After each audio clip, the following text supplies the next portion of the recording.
SOG પોલીસે duplicate not છાપવાનું mini કારખાનું ઝડપી પાડવા મામલે વધુ વિગત સામે આવી છે। પોલીસે નકલી નોટ ખરીદનાર વધુ એક આરોપી સાદિક બટાકાવાલાની ધરપકડ કરી છે। તેની પાસેથી પણ પોલીસે ₹2.90 લાખની નકલી નોટ મળી આવી છે। એસઓજી પોલીસે ડુપ્લિકેટ નોટ છાપવાનું મિની કારખાનું ઝડપી પાડવા મામલે વધુ વિગતો સામે આવી છે। પોલીસે નકલી નોટ ખરીદનાર વધુ એક આરોપીની સાદિક બટાકાવાલાની ધરપકડ કરી છે। તેની પાસેથી પણ પોલીસે ₹2.90 લાખની નકલી નોટ મળી આવી હતી। આ પહેલા પોલીસે સાપ્તાહિક ન્યૂઝ ચલાવતા સહિતની 3ની ધરપકડ કરી હતી। ત્રણેયની પૂછપરછમાં આરોપી સાદિક બટાકાવાલાનું નામ સામે આવ્યું હતું।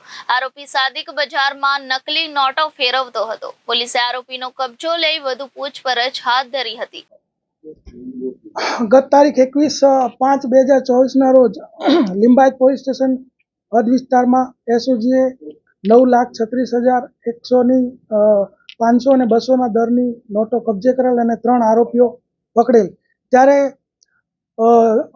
વધુ પૂછપરછ દરમિયાન જે મુખ્ય આરોપી ફિરોજ શાહ છે એને પૂછપરછ દરમિયાન જાણવા મળેલું કે એ નોટોમાંથી અમુક જે 3,90,000 સમથિંગ સાદિક અલી ઉર્ફે બટાકા અબ્બાસ અલી શાહપુર કે જે સલાબતપુરા એરિયામાં રહે છે એને અગાઉ 70 કે 80 હજાર રૂપિયામાં એને આપેલી।